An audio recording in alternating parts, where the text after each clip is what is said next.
श्रावण मास महात्म्य 9वां अध्याय। जीवंतिका व्रत की कथा।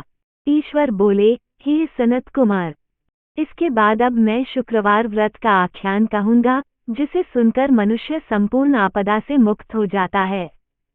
लोग इससे संबंधित एक प्राचीन इतिहास का वर्णन करते हैं। पांड्य वंश में उत्पन्न एक सुशील नामक राजा था। अत्यधिक प्रयत्न करने पर भी उसे पुत्र प्राप्ति नहीं हो सकी। उसकी सर्वगुण संपन्न सुकेशी नामक भार्या थी। जब उसे संतान न हुई तब वो बड़ी चिंता में पड़ गई। तब स्त्री स्वभाव के कारण अति साहसयुक्त मनवाली ने मासिक धर्म के समय प्रत्येक महीने में वस्त्र के टुकड़ों को अपने उदर पर बांधकर उदर को बड़ा बना लिया और अपनी प्रसूति का अनुकरण करने वाली किसी अन्य गर्भिणी स्त्री को ढूंढने लगी।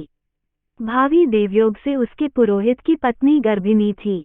तब कपट करने वाली राजा की पत्नी ने किसी प्रसव कराने वाली को इस कार्य में लगा दिया और उसे एकांत में बहुत धन देकर वह रानी चली गई। उसके बाद रानी को गर्भिणी जानकर राजा ने उसका पुंसवन और अनवलोभन संस्कार किया। 8वां महीना होने पर सीमंतोन्नन संस्कार के समय राजा अत्यंत हर्षित हुए। इसके बाद उस पुरोहित पत्नी का प्रसव काल सुनकर वह रानी भी उसी के समान सभी प्रसव संबंधी चेष्टाएं करने लगी। पुरोहित की पत्नी चूंकि पहली बार गर्भवती थी, अतः प्रसूति कार्य के प्रति वह अनभिज्ञ थी और केवल प्रसव कराने वाली दाई के ही कहने में स्थित थी। तब उस दाई ने पुरोहित पत्नी के साथ छल करते हुए उसके नेत्रों पर पट्टी बांध दी और प्रसव के समय उसके पैदा हुए पुत्र को किसी के हाथ से रानी के पास पहुंचा दिया। इस बात को कोई भी नहीं जान सका। उसके बाद रानी ने उस पुत्र को लेकर ये घोषित कर दिया कि मुझे पुत्र रत्न की प्राप्ति हुई है। इन सब के बाद दाई ने पुरोहित की पत्नी के आंखों की पट्टी खोल दी। दाई अपने साथ मांस का एक पिंड लाई थी और उसने वो उसे दिखा दिया। फिर उसके सामने आश्चर्य तथा दुख प्रकट करने लगी कि यह कैसा अनिष्ट हो गया और कहने लगी कि अपने पुरोहित पति से इसकी शांति जरूर करवा लेना। कहने लगी कि संतान नहीं हुई कोई बात नहीं, पर तुम जीवित हो यह अच्छी बात है। इस पर पुरोहित पत्नी को अपने प्रसव के स्पर्श चिंतन से बहुत संदेह हुआ। ईश्वर बोले, राजा ने पुत्र जन्म का समाचार सुन जातकर्म संस्कार कराया और ब्राह्मणों को हाथी, घोड़े तथा रथ आदि प्रदान किए। राजा ने कारागार में पड़े सभी कैदियों को प्रसन्नतापूर्वक मुक्त करा दिया। उसके बाद राजा ने सूतक के अंत में नामकरण तथा अन्य सभी संस्कार किए। उन्होंने पुत्र का नाम प्रियव्रत रखा। हे सनत कुमार, श्रावण मास के आने पर पुरोहित की पत्नी ने शुक्रवार के दिन भक्ति पूर्वक देवी जीवंतिका का पूजन किया। दीवार पर अनेक बालकों सहित देवी जीवंतिका की मूर्ति लिखकर पुष्प तथा माला से उनकी पूजा करके गोधूम की पीठी के बनाए गए 5 दीपक उनके सम्मुख उसने जलाए और स्वयं भी गोधूम का चूर्ण भक्षण किया और उनकी मूर्ति पर चावल फेंका और कहा, हे जीवंती, हे करुणार्णवे, जहाँ भी मेरा पुत्र विद्यमान हो आप उसकी रक्षा करना। ये प्रार्थना करके उसने कथा सुनकर यथाविधि नमस्कार किया। तब जीवंतिका की कृपा से वह बालक दीर्घायु हो गया और वे देवी उसकी माता की श्रद्धा भक्ति के कारण दिन रात उस बालक की रक्षा करने लगी। इस प्रकार कुछ समय बीतने पर राजा की मृत्यु हो गई। तब पितृभक्त उनके पुत्र ने उनकी पारलौकिक क्रिया संपन्न की। इसके बाद मंत्रियों तथा पुरोहितों ने प्रियव्रत को राज्य पर अभिषिक्त किया। तब कुछ वर्षों तक प्रजा का पालन करके तथा राज्य भोग कर वह पितरों के ऋण से मुक्ति के लिए गया जाने की तैयारी करने लगा। राज्य का भार वृद्ध मंत्रियों पर भक्ति पूर्वक सौंपकर और स्वयं के राजा होने का भाव त्याग कर उसने कार्पटिक का भेष धारण कर लिया और गया के लिए प्रस्थान किया। मार्ग में किसी नगर में किसी गृहस्थ के घर में उन्होंने निवास किया। उस समय उस गृहस्थ की पत्नी को प्रसव हुआ था। इसके पहले षष्ठी देवी ने उसके 5 पुत्रों को उत्पन्न होने के 5वें दिन मार डाला था। राजा भी उस समय 5वें दिन ही वहां गए हुए थे। रात में राजा के सो जाने पर उस बच्चे को ले जाने के लिए षष्ठी देवी आई। जीवंतिका देवी ने उस षष्ठी देवी को ये कहकर रोका कि राजा को लांघकर मत जाओ। तब जीवंतिका के रोकने पर वह षष्ठी जैसे आई थी वह वैसे ही चली गई।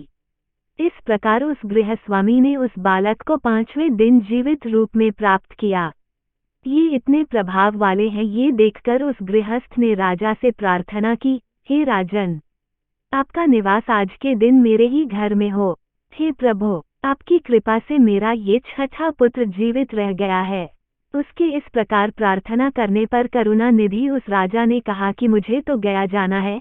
तब राजा गया के लिए प्रस्थान कर गए। वहां पिंडदान करते समय विष्णुपद वेदी पर कुछ अद्भुत घटना हुई।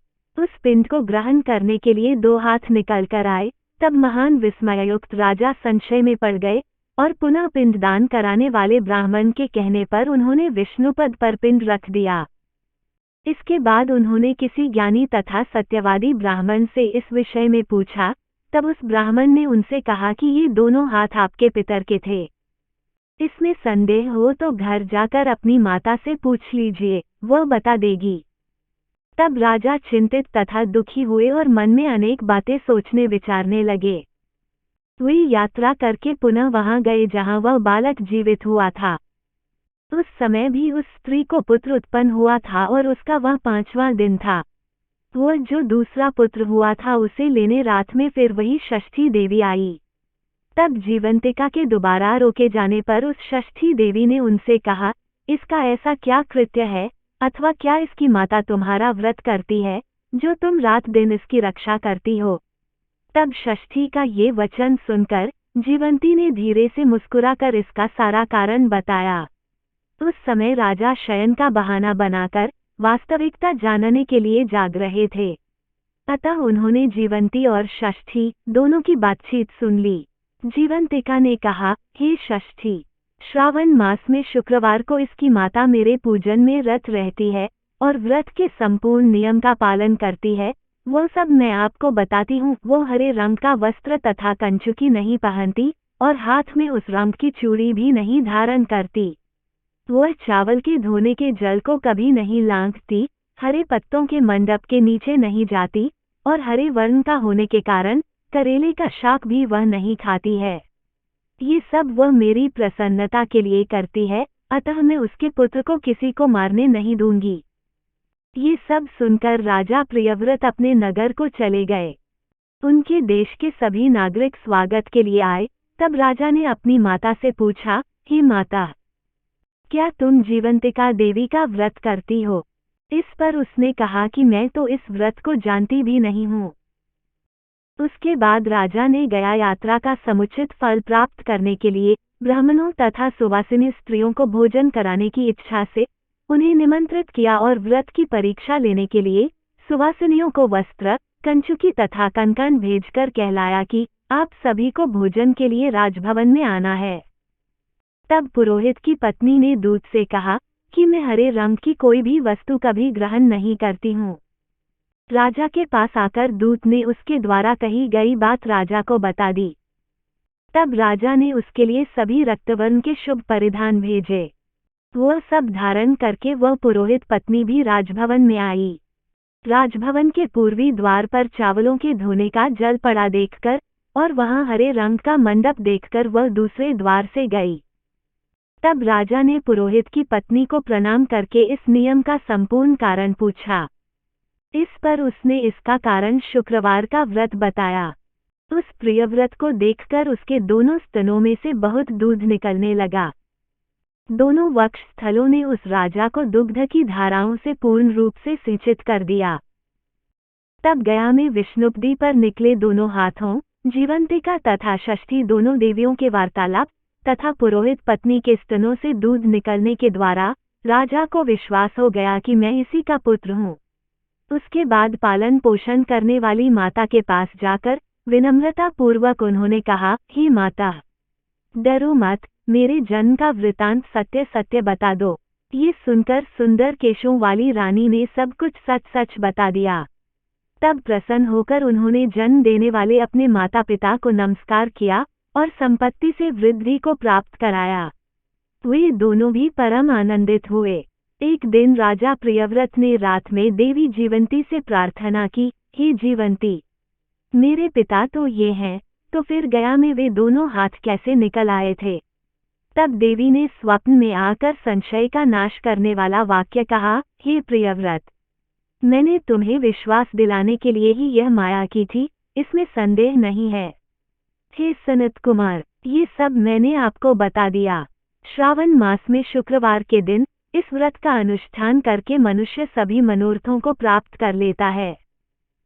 इस प्रकार श्री स्कंद पुराण के अंतर्गत ईश्वर सनत कुमार संवाद में श्रावण मास महात्म्य में शुक्रवार जीवंतिका व्रत कथन नामक 9वां अध्याय पूर्ण हुआ।